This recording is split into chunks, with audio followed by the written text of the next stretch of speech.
منذ قليل نادي النصر السعودي ضم المهاجم البرتغالي كريستيانو رونالدو رسميا إلى صفوفه بعقد يمتد لعامين ونصف العام. الإعلان وتوقيع العقد كان في العاصمة الإسبانية مدريد.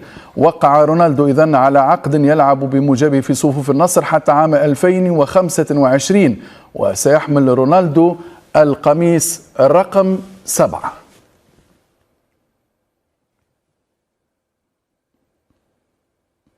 الصفقة التاريخية تمت.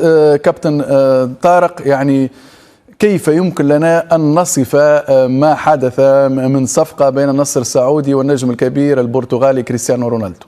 هي في الرياضة السعودية، في الكرة السعودية، في الكرة العربية عامة والكرة الآسيوية، الكل يعرف أن رونالدو يبحث دائما عن الأرقام، وخياره للنصر السعودي مش من هباء، لأنه راح يلعب الشامبيونز ليج، لأنه كان شرطه الوحيد لبقائه في أوروبا أنه يلعب الشامبيونز ليج، لكن فيه كثير نوادي ما كانت مستعدة أنه تدفع له الأموال اللي ممكن تبقيه في النادي. ولهذا أنا نظن أنه راح يكون أولا يجري وراء رقم عالمي، لأنه عنده 5 تشامبيونز ليج مع ريال مدريد، واحدة مع ريال مدريد، مع مانشستر يونايتد.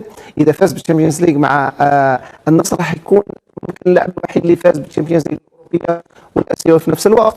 ممكن راح يكون أحسن لاعب آسيوي في السنة هذه والسنة الجاية، وهذا مهم جدا. الأرقام هذه مهمة جدا، وراح تكون عنده فرصة من يسجل أهداف أخرى وكثيرة، ممكن يتعدى 1000 هدف، لأنه رونالدو مقرون بالأرقام القياسية.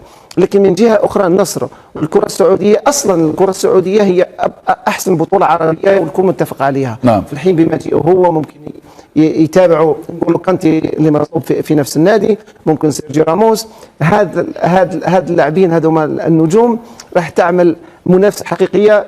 الكل تقريبا الكل يكسب من خلال هذه الصفقة. كابتن طارق، نتفق على ذلك. اللاعب كما ذكرت على الصعيد المادي، وهذا مهم جدا في عالم الاحتراف. على الصعيد التشالنج ربما والتحدي الرياضي كما ذكر، هو أنه في أول تعليق له كريستيانو رونالدو أنه متحمس لهذه التجربة الجديدة، وقال فيما قال أيضا بأنه مشروع النصر أيضا مهم جدا وملهم. النصر السعودي أيضا على مستوى الصورة ترند، يعني الليلة أعتقد الكل حتى خارج عالمنا العربي الكل سيذهب إلى المواقع الخاصة بالنصر السعودي، الكل سيتعرف على النصر السعودي، على كرة القدم السعودية، على المنطقة أيضا عموما. يعني على مستوى الصورة مهم جدا ما حدث من صفقة.